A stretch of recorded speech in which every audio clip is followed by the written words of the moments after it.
So we live together. Yep. We watch football together. Yep. We talk about football together. Yep. Why don't we just start a podcast? Sounds like a plan to me. Ladies and gentlemen, welcome back to the Eye Test. It's your boy Lyés and my guy CultureCams. It's been a while since I did that intro. Like it's missing some oomph, but we'll get there. Happy New Year to all of you guys. Hope you guys enjoyed the holiday period. We took a few weeks off since then. All our clips were still going on BR, which as always, make sure to check out on X, Instagram, TikTok, and YouTube Shorts. But we're back with the long form content. My guy, Happy New Year to you. Yeah, mate. How you doing? All good, man. All good. New year, new plans. You know what I mean? Hopefully new content for people as well with BR. You know what I mean? New interviews, new trips. You know what I mean? But nah, yeah, honestly, looking forward to doing this one and looking forward to the year, man. Yes, sir. I figured I really liked the episode we did right before we kind of went on that little break where we went through like some of the bigger topics of that week and just gave our thoughts and opinions. It seemed like people in the comments like that as well too. They like niche ones as well, which we will definitely do more of in 2025. But I think there's a lot of good talking points for this week, bro. The first one I want to start off with. 1 year ago this week, one of the most legendary players of this era hung up the boots. To be fair, I was surprised he didn't do it earlier. I can't lie. Gareth Bale, 1 year ago this week, called it a day on his professional playing career, retired, and that's all she wrote, man. Where do we kind of sit with Gareth Bale? Because I almost feel like, right, the conversation of him almost always kind of, it's two spectrums. For some people, it's like a phenom, but for some people, it's like, his consistency, his playing time towards the end at Real Madrid, were his numbers good enough? Where do you sit with Gareth Bale now that, you know, you always say, right, it's better to kind of judge a player's legacy when they call it a day, when you can kind of look back at their career in full. How do you kind of look back at it? I look at Bale as one of the best players that I've seen personally. I think he's one of the best players I've ever seen. In terms of, you're talking about in his prime, I think he was unstoppable. You know what I mean? Could go left, could go right, could take free kicks, scored headers, athletic machine, techers off the chain. One of the best international performers I've seen. This guy put Wales on the map. He really put Wales on the map, got them into international tournaments that they have never been into, scored. He was heroic, clutch, big games. Gareth Bale was there. Like, if you're talking about someone that's a complete package, there's not many footballers that have been as good as Gareth Bale in their prime. And the thing about it is that, like, some people do look back at his career and have a little bit of disappointment. But what often happens with great talents and some of the best players is that if they do not become one of the GOATs, you're like, oh, they were kind of disappointed. But then you look at their CV and you look at what they've done, you're like, oh, but you've actually still done more than 99% of footballers. And I think that's the case with Bale. You look at it and you scratch your head. Wayne Rooney, some players, you look at it, you scratch your head, you're like, I feel like they could have done more. But then you look at it and you're like, they've done everything. So to do honestly, even more would make them like one of the top 10 greatest players of all time. Exactly. I think especially in the modern generation, as I said, that I have seen, Gareth Bale is way up there with the best players, man. Honestly, he is so good, man. What about you? You know the word I think of when I think of Gareth Bale? Dominance, right? In terms of a single force of like dominating nature, that's what I think of when I think of Gareth Bale. There was a point at Spurs towards the end where he was almost like a one-man wrecking train. Genuinely, he had that early Redknapp team, right, where he was a big part of that good team with Crouch, Defoe, Lennon on the other. Remember Bale and Lennon at one point? They were the scariest wing duo in England. Modric in the middle. That was a good team. They made Champions League for the first time in I think in the modern Champions League history. But that team slowly started to kind of like fade away. Lyés Bouzidi came in, and it was really, the tactic was give the ball to Bale and pray. And he genuinely had them on the cusp of the Champions League. At 1 year, they made the top four and they just didn't make it because of Chelsea. But it wasn't due to like a great team. It wasn't due to Lyés Bouzidi being some amazing tactician. It was literally as simple as give the ball to Gareth Bale. And anywhere in the final third, it didn't matter where he picked it up, he could create a chance out of nothing. And I think that's such a beautiful type of player because especially today, we often come up with so many excuses for why players can't get it done. Like, he doesn't have an overlapping fullback. Like, the system ain't really like getting the best out of him. But it felt like with Bale, it didn't matter what the system was. It didn't matter what teammates were around him. He had such a unique blend of crazy physicality, one of the craziest athletes we've seen. But also, like you said, deckers, bro. He could shoot from 40 yards out. He could run by you like nothing. One of my favorite fullbacks ever is Maicon.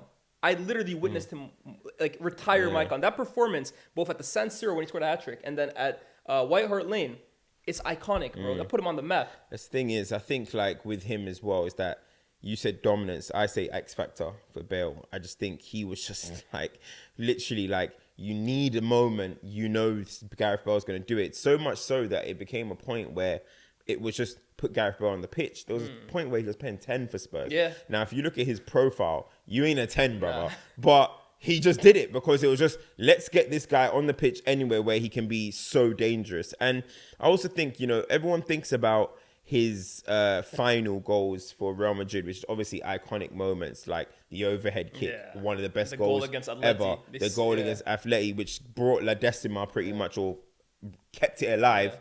The killing Mark Bartra and the thing. Man. Everyone thinks about that, but I feel like his actual general time at Real Madrid is pretty underrated as well, because you look at the numbers first and foremost, very, very good numbers, but also some of his performances for Real Madrid, it's just that we feel like we didn't get enough of what we thought we were going to get with Bale, Benzema and Ronaldo, because obviously Isco came in at point. Bale was getting injured. Zidane didn't really vibe with Bale that much. It's also because you need reliability as well, and Bale was getting injured a lot. But when Bale was on the pitch for Real Madrid, please, people, go and look at his goal catalogue. It is ridiculous. He is scoring volleys. He scored free kicks. He was scoring some outrageous against goals, Bayern, bro. Like the counter-attack. Yes, he runs bro. up. Do you know how much we were robbed of seeing that at full throttle? Like, honestly, it felt like, okay, Ronaldo, you're going to get us there. Bale, you're gonna deliver. That's literally what it became. I'm gonna be fit for the final, and let me deliver it. You know what I mean? That performance against Liverpool, coming on, you have to score a bicycle kick like that. Bicycle kick. Now, honestly, Bale was like a superhero, not only for Real Madrid, not only for Spurs, but also for Spain. Also for Wales. And I actually said, I remember I was doing something where it was like, what's the best version of Gareth Bale? Just doing it with Harry Pinero. And I actually said Wales, you know. You reckon? Bro, I was saying, and when a hero comes along with the strength to carry on. That was Gareth Bale, bro. When a hero comes along, step forward, Gareth Bale. Has there been anybody in football with such, like, hero syndrome? You know, you had Steven Gerrard. There's Cristiano. Yeah, Gerrard is a big one. There's Didier Drogba. Yeah. But Bale is right up Bale there in terms of hero syndrome. He's the definition of cometh the hour, cometh the man. Yes. Yeah, that sums up Gareth Bale. A man for the big occasion, bro. Like, literally, what? Hey, bro, heroic. Do you remember player, the game man. against, I think it was the US, so it was like, they made the World Cup the first time in, 100 years? Bro, some crazy amount of time, right? Since 1950 or something. And they were 1-1 because he scored the penalty. I don't know if you remember this. They got a free kick.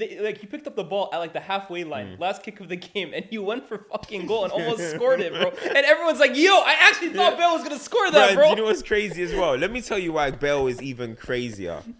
This brother went to the MLS. And still won? Nah, the funniest thing he about went to the MLS and won LAFC the funniest thing about Bale, heroically. The funniest thing about Bale is he went to Real Madrid, won all of these trophies, went on loan to Spurs, won fuck all, came back to Real Madrid, won more trophies, went to LAFC, won them. He could win with everybody but Spurs. Bro, this is crazy, honestly. But it's the way, it's like, how did you even save your hero syndrome for LAFC, bro? Like, nah, Bale. Bro, some people just got it. Some man. people but you know just what? got it. You said Wales is your favorite version. For me, my favorite version is last year at Spurs, honestly. Think about this. Like, if you were to make like, sometimes they make those like starter pack tweets or whatever. Like when you saw this, you knew you were in trouble. Yeah. When you saw the hair like diagonal like this, the wrist little thing, that little Spurs kit with the polo, and then those Addies, those F50s. Those yellow F50s. It was good night, innit? Bro, the way that you guys used to... Do you remember the goal against Swansea where he cuts in and like hits it with like the outside of his foot? Yeah. Do you remember last game of the season, Southampton? It was like a dead rubber game. He gets the ball on the right-hand side. He shimmies like he's going to shoot. He stops. Shimmies again. Rips it top bins. See, I'm like, what? For me, the word is dominance because he was so big, so strong, so fast, so all-world, Stephen A would say. you couldn't stop him. There isn't a fullback that when Bale was on it could stop him. Like, that's one of those things, like, good defense, better offense. Honestly, I feel like with Bale, he did his thing at Real Madrid, which is so good and stuff. But as an English Premier League fan, I just think to myself, imagine he moved to a Premier League, like he moved to Spurs and went to a Chelsea or went to a Man City or Man United. Obviously, he wouldn't have went to Arsenal or a Liverpool. I just feel like, wow, what would his Premier League legacy be? Right? Wow. I had this conversation with our friend. Because that was when he was ready to I know. But you know what it is, right? We had that conversation with Liban yesterday, and he was talking about like Salah versus Ronaldo, and the reason why he thinks Salah is greater in the Prem than Ronaldo is because he did it for longer. And I said, like, Ronaldo, he said, Ronaldo, unfortunately, he just didn't have the years that Salah did. But I was like, is it really unfortunate, or is it the fact that he literally conquered the league at 23 and was so good that he commanded a world record fee to go to the biggest club in the world? Yeah. Like, that in itself is a Prem legacy. The fact that you completed Prem football at 23. Now, Bale didn't do as much as Cristiano for some reason because he played for Spurs as well, too. But the fact that he played for Tottenham and he was so damn good that they broke the world record fee on him. That in itself is a Prem legacy, bro. Real Madrid don't break world records on anybody, bro. They don't break it on schmucks, man. Like, that in itself proved how elite he was. You look at who Real Madrid have broken world records for. Cristiano Ronaldo, who, by the way, was at Manchester United winning Champions Leagues. Ricardo Kaká, a Balon D'Or winner, Zidane. Right? Cristiano, a Balon D'Or winner. Zidane, a Balon D'Or winner, who was dominating shit at World Cup and Juventus. R9, a Balon d'Or winner. Figo, a legend, well, an emerging legend at Barcelona, playing at the highest level. And then he actually won the Balon d'Or the season he got there. So, Balon d'Or winners, the best. They don't break world record fees for players at Tottenham. Like, no disrespect to Tottenham. No, they bought Modric for 35 mil, bro. They went to Tottenham and broke a world record fee. That shows how good he was. They don't do that for anybody, bro. And then obviously they were going to break a world record fee for Mbappe. Again, dominated in a World Cup, a world renowned name. Come on, man. To do that just shows the level that Gareth Bale was playing at. Final pick. How gassed were you? Or final take. How gassed were you the first day Bale got to Real Madrid and that pic came out of him and Ronaldo dapping up in the parking lot, bro? That felt like a moment, bro. I can't lie. Bro, very choreographed. But, bro, I was very moved. Bro, I remember there was that was like the FIFA days. By the way, FIFA 13, unbelievable FIFA. Yeah. So I remember I was just like, yo, this team is gonna be so good on FIFA, bro. Like, this is gonna be, bro. That was honestly, man. That shit was a movie, man. That shit was a movie. And then you had Suarez, Bale and Ronaldo. Suarez coming the next summer. You know what I loved that little time where it was like, who do you rather have, MSN or BBC? MSN. That was vibes. Bro, that for me was like, yo, the two best teams, the two biggest clubs on the planet, got the two best front threes on the flexing. Bro, every El Clasico was a movie. They flexed on the world in that period, man. That was three three generational players. Six generational players in two front threes. It was mental, bro. Man. Moving on. This week is also the 14-year anniversary of the 2010 Balon d'Or, which was iconic and historic for a reason. It was the first time that three players from the same club academy were ever on the Balon d'Or podium. Those three players were Lionel Messi, Xavi, and Andres Iniesta. I mean, how insane is that, bro? I'm thinking right now as you're talking, that has got to be up there with not like football clubs win trophies, so we can say stuff like sextuples and trebles and four-peats and this, but in terms of impressiveness, like in terms of how impressive that is for a club to say three of our players sat on the Balon d'Or podium. I mean, that's got to be right up there with winning trophies. Of course, I mean, by the way, from your academy, that is one of the most impressive things that Barcelona will ever say. Imagine if you're coming up through La Masia and you're seeing that and they're saying, this is what you can go and achieve at this football club. Look, more than a football club, as they say. Look, this is what you can achieve. That's the ultimate sale to a player, a young kid, parents. Yeah, you want to come to our academy. Look at what you. We don't even gotta say something. Here's our mural of Iniesta, Xavi, and Messi holding a Ballon d'Or together. It's actually unbelievable. That is actually one of the great achievements in terms of academy football, that's the greatest achievement in academy football for me. I know some people will say, oh, well, the class of 92 won. By the way, they won everything too. So we can't say that. They won everything. But these three reached the pinnacle of the world, bro. They were considered the three best players for a year. That's definitely the greatest achievement in academy football, man. That is special. For 3 academy players to go and sit on the podium together is just genuinely incredible. And you're not only talking about, oh, by the way, they had a good season. No, that's 2 of the greatest midfielders of all time that came from La Masia. And that is the greatest player of all time that came from La Masia. There's no bigger flex that you can have. I don't think that can ever be topped. There's no bigger flex. You have the greatest player of all time, and you have 2 of the top 3 in modern day history midfielders of all time. Like, that is just incredibly impressive. And each of them, by the way, obviously to be sitting on the Balon D'Or podium, you have to be incredible. But you can remember something for each of their seasons. Yeah. That 09-10, I always say, is the year that I said, this is the best player I've ever seen in my life, with Lionel Messi, stamped, bomb. Iniesta, World Cup final, delivered. Xavi, that World Cup performance was incredible. I know Iniesta scored the winner and probably, I think, got the player of the tournament. That was Forlan. It was Forlan.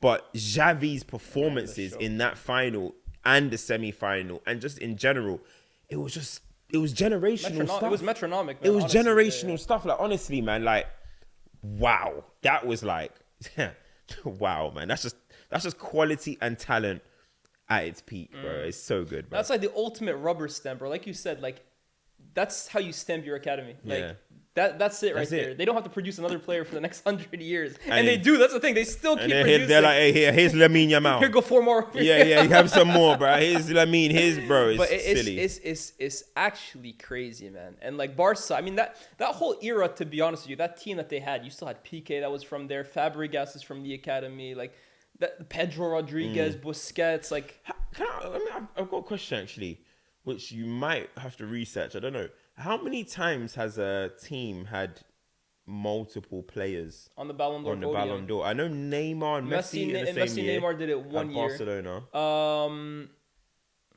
I mean, I don't know if this counts. 2006, Cannavaro and Buffon from the same national team because they won it with Italy. They were on the same one. We'll give that. Ronaldinho Eto'o, or was that World Player of the Year? Cannavaro played for Juventus that season as well. There you go. So they did it. Yeah. Ronaldinho Eto'o, I don't know if that was World Player of the Year, though. That was World Player of the Year. I think Gerrard made Balon D'Or podium. Lampard was in that one with the World Player of the Year. So it happens every once in a while. But yeah, the fact 3 of them from the same academy. Barcelona. It seems like it's Barcelona repeatedly happening. That's insane, man. Yeah. Has Real Madrid done it now? Modric and Ronaldo. Was Ronaldo on the podium in 2008? He must have been. He must have been. Make it? No, he must was have it been Griezmann? No, he must have been on the podium. Yeah. I think Messi missed out on the podium. Missed out, yes. Yeah, that must have been it. Yeah. Yeah, for real. And Barcelona have done it twice. He said, or they've done 2 of them for like a ton of years. Basically. Oh, really? Okay. Oh, fair enough. But it's mental, bro. Honestly, like I agree 100% with you. Like that for me, there's some great academies out there. Like Ajax, obviously, what they've done, incredible. Cobham, incredible. But you know what it is, right? Like with all these academies as well too. There's always like I look at Chelsea right now. If I'm an academy prospect, yeah, you're gonna end up being a professional, probably. But like also the root, a really good player, huh? Cobham's success rate of really good player. For sure, but it's like, what's the path into the first team? That's the worry if you're a Chelsea academy player. What's the path into the first team? Man United at the moment, like if you're an academy player, like are they gonna prioritize your technical skill set? You kind of look at you're gonna make a first team squad for Manchester United, but it's not as like surefire as it was a few years ago. And La Masia, to be fair, like you have some Ansu Fati cases, you have some Deulofeu cases, but like I just think, first of all, like they have way more successes than misses. But that right there, being like their claim to fame, that's the ultimate success story right there. Like it's incredible. Like this is what you can accomplish if you come to Barcelona. Yeah, and as you said, like Cobham, Carrington, these kind of academies, Haaland now, they do provide you with platforms to go and be a footballer elsewhere. Wherever you might play at Bournemouth, you could be littered around the league, and you'll be like, "Oh, that guy came from United." It used to be United under Sir Alex. Every single team in the Prem has one academy graduate. That guy came from Cobham. Yeah, but in terms of those guys went on to be the greatest. Yeah. I mean, only La Masia can really flex that. Yeah, I mean, obviously, there's been some Man United have had Beckhams and Giggses and Scholeses, which is, I guess, in our country, in Britain, is unbelievable. But I'm talking about the world game. Yeah, for me, it's Ajax and Barca are the only ones that can have that claim. Like, I think if you made a best academy team for every single club in the world, like their best academy team Barcelona ever, is by far the best. I think Ajax would also be there. I think so? Ajax got some crazy ones, bro. But I did a Barcelona 11 the other day, actually. I thought for me, Just Barca off are the first. academy. Ajax are second. Yeah. And like who would for you me, get? They got Robin. They got. no, Robin isn't Ajax. He's growing. He's growing again. Yeah. They've got I mean, they must. Bergkamp. They got Kluivert. They got Cruyff. They got. Kanu. Is Van Basten from Ajax? I think so. Maybe Van Basten. Obviously, Johan Bullet. Cruyff. I don't actually know if they're. Wesley Schneider. Like you got some big one. They got. I mean, Barcelonans. I remember. No, Barca are the best because they have three of the best players of all time. Yeah, with Busquets. Yeah, with Pedro. Yeah. Puyol, Piqué. With Lamine Yamal, Puyol, Oh Piqué. my God, bro! Jordi Alba's from La Masia, you know, but he just left. No, he of left. course, Valdez in goal. Who's having a resurgence. Valdez in goal. Yeah. Their right back has always been. They only got that Ferreira guy, and they got Albert Ferreira, and they got like Sergio Roberto. Maybe that'll be the weak spot. Montoya. Yeah, you got just. Mauro Icardi is from La Masia. Who? Mauro Icardi. Is he? Yeah, he plays in the Barca academy.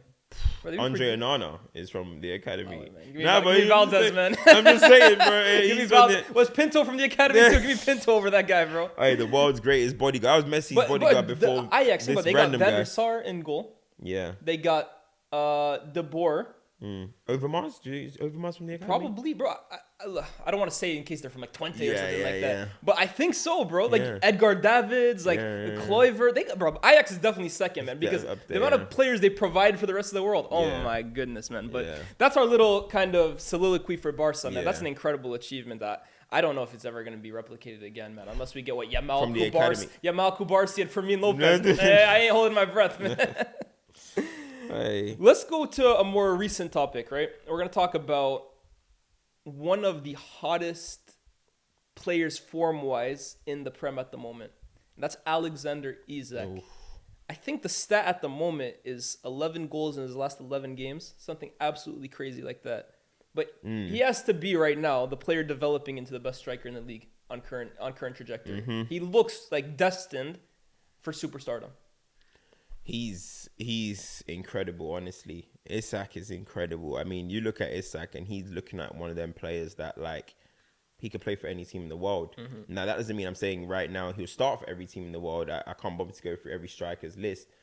But in terms of does he look like he can hack it at any level? Yes. I mean, this guy is seriously impressive, man. Like, he's got a touch. He drifts out to the left. He can dribble. He's got finesse. If he wants to hammer it, he can hammer it. If he wants to lift it over the keeper with a little dink, he's got that in his locker. He's got pace. I mean, there's not much that this guy hasn't got. And he looks like one of them players that, like, them reformed wingers who are up front now. Like, in a way of, like, Thierry Henry. Do you know what I'm trying to say? Like, I'm not saying he is Henry, but he's not just this 9 that's just in the box waiting to poach. He's got an all-round game. And one thing that I'm loving about him right now is that he's become an aerial threat. And that shows self-improvement. I always talk about players not self-improving. It's such an annoying factor to me. And it looks like he is focused on how many headed goals can I get? Can I get in the box and be a threat? Because the guy's not short. He's a big guy. He's got some lanky. He's kind of lanky. Yeah. So I'm just seriously impressed by this guy, man. And Newcastle are going to have a fight on their hands to keep him. Because I'm not joking. Like, I'm talking any team in the world. I'm talking Real Madrid. I'm talking City. I'm talking not Man United anymore. Arsenal. I'm talking 10 years ago, Liverpool, whoever. I think everyone's going to be over this guy, man. Eventually, like, he's emerging as that next £100 million player. 1,000%. I think 100 million is the base, man. Honestly, Newcastle would have to hit some crazy financial issue. I just checked. He has 13 goals in his last 12 Premier League games.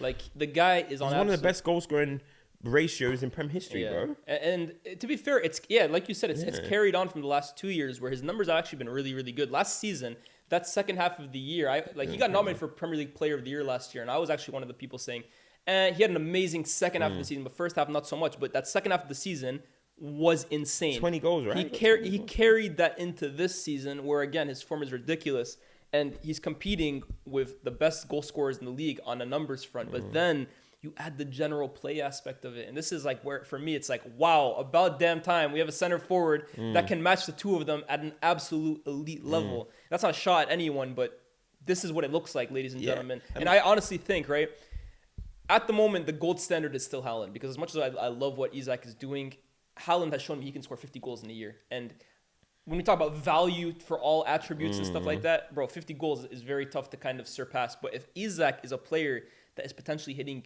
30, maybe not 50, but 30 something, while also being this general play demon that is much better at linking up and causes defenses much more issues in terms of how he holds up the ball and runs at you, and also adds more assists to his game as well too, which he's very capable of doing. Does that almost become more valuable than Haaland's like inevitability and gravity? Like, is it now we have a real conversation between who is the best striker in the league?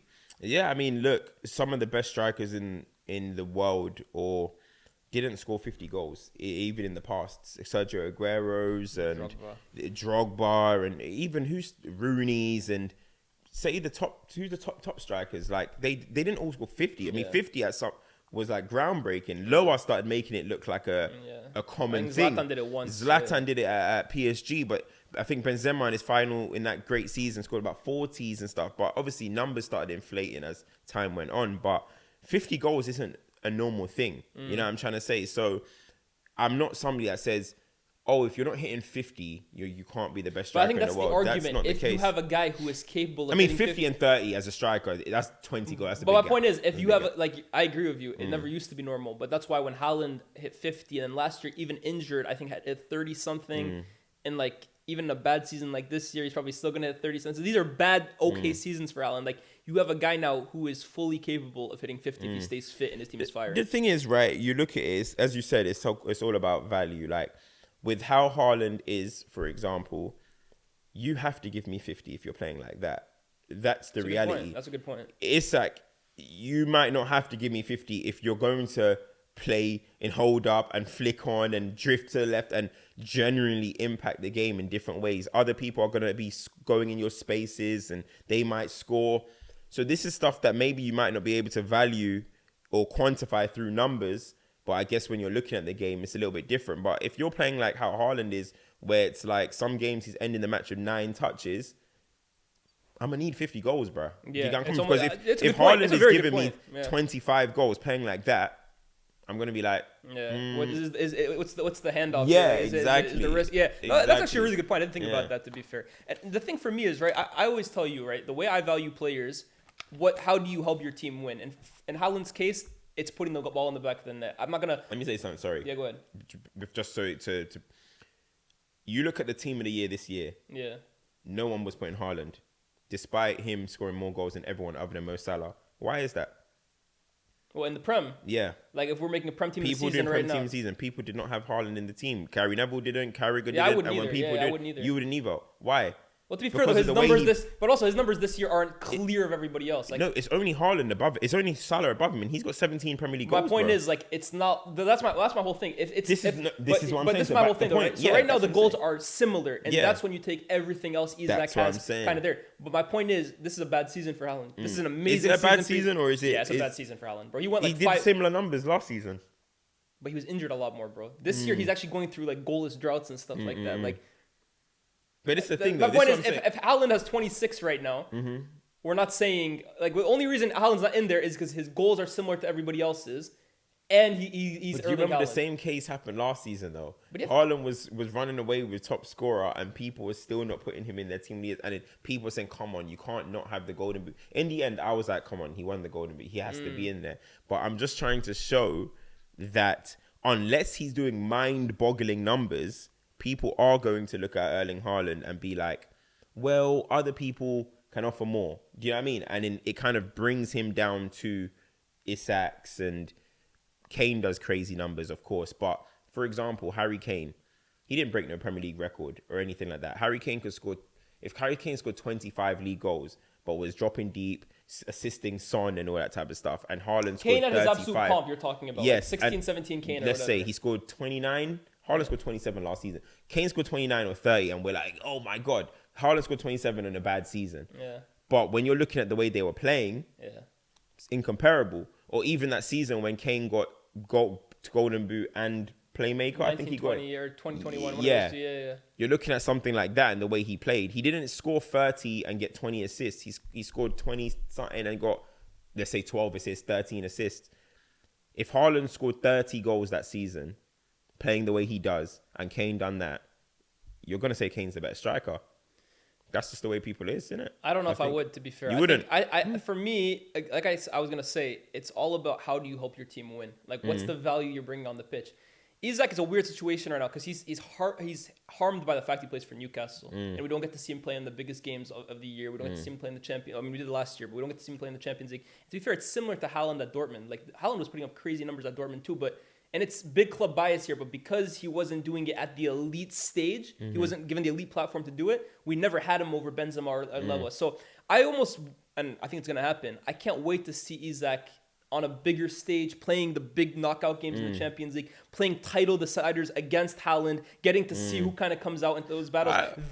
For me, that's going to be like if Isak goes to Arsenal or something like that, and he almost bridges the gap between Arsenal challenging and Arsenal winning the league, and it's on Haaland's head as well too. That for me is a big thing. Like, oh shit, no, he's the top dog when it comes to center forwards. I always just think like that's why I always separate things. That's why I always call Haaland's the best goal scorer. You know what I mean? He's the best goal scorer. He's not the best striker I've ever seen. No, he's not. He never will be. But he's the best, one of the best goal scorers I've ever seen. And I think that's the way you separate it, man. Because bro, like, I just seen this Aguero and Tevez video. On the TL. I've seen that too, bro. And I'm sorry. Listen, I don't even know. I don't want to turn this into a Haaland slander sesh, but. Man, come on. You know what? The other day, it's just levels. I said Aguero was. Sorry, for me, Haaland, he still isn't at Aguero's level in my opinion. And someone said these analysts and their aesthetic bias. I was like, is me rating Aguero an aesthetic? Now? Aguero's an aesthetic player now, bro. Like what? Bro, Aguero's an aesthetic player. Everything is numbers. This guy could literally pick up the ball. You saw it in the game against Norwich from anywhere on the pitch. And literally drive past people like they're not even there. Low center of gravity, get on the ball, he's shift, so strong too, bro. Listen, he's a crazy finisher. I was like, if Aguero's, when I was watching Aguero, I never thought aesthetic. Like he's not like he's a bagsman. And he won his team multiple games. He won his team multiple games. It's not like he did, the top foreign goal scorer in Prem history. Bro, I have aesthetic bias for that. What? I feel like we lost focus of what that word means. We've lost love for football. That's what it is. We have lost love for football. Quality doesn't matter in football anymore. It doesn't. It's the thing that's been removed. But you know what it is? When people tell me about that, when people tell me like that about Hazard or something, I'm like, I don't agree, but like, okay, whatever. Aguero's a certified numbers man. Bro, why are we acting like Aguero didn't put up 20 goals this season? His numbers are top 3 in the Premier history in terms of ratio. Bro, it baffled me seeing that comment. I was like, wow, if Aguero is now like you're an aesthetic merchant for rating Aguero, I said I don't know what football is anymore. Yeah, it's nothing. It's lost its value, man. Quality means nothing. I'm telling you. That's why it's called the eye test, man. That's why this show is called the eye test. That's been another episode of the eye test. Got it all wrapped up, man. Let us know what your favorite topic for this week was. Give us your thoughts and opinions on all of that stuff as well too. We'll be back next week. As always, thank you to BR for powering this podcast. Check us out on X, Instagram, YouTube Shorts, TikTok. Check out this guy streaming soon. I'm gonna get on his ass. Go on my YouTube. Yeah, go on his YouTube too. Hey, his YouTube's popping at the moment, man. Consistent, right? I'm consistent on the YouTube, but the streaming is coming. You guys know where to find me. This channel, more Lyés, Twitch, all that good stuff. That being said, it's been myself, Lyés, my boy CultureCams. We'll see you next time. Peace.